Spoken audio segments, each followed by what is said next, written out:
Sì, ecco, mi piace proprio sottolineare questo fatto che l'intuizione dei militari è stata un'intuizione felice perché ha permesso di portare a risoluzione un caso che riguarda soprattutto una persona appartenente alle fasce deboli, quindi con una minore difesa rispetto agli altri cittadini.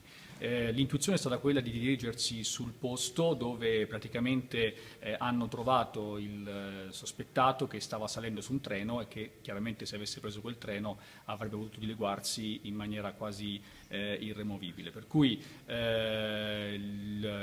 l'attivazione immediata della signora e l'intervento rapido dell'equipaggio del radiomobile ha permesso di prenderlo sul fatto.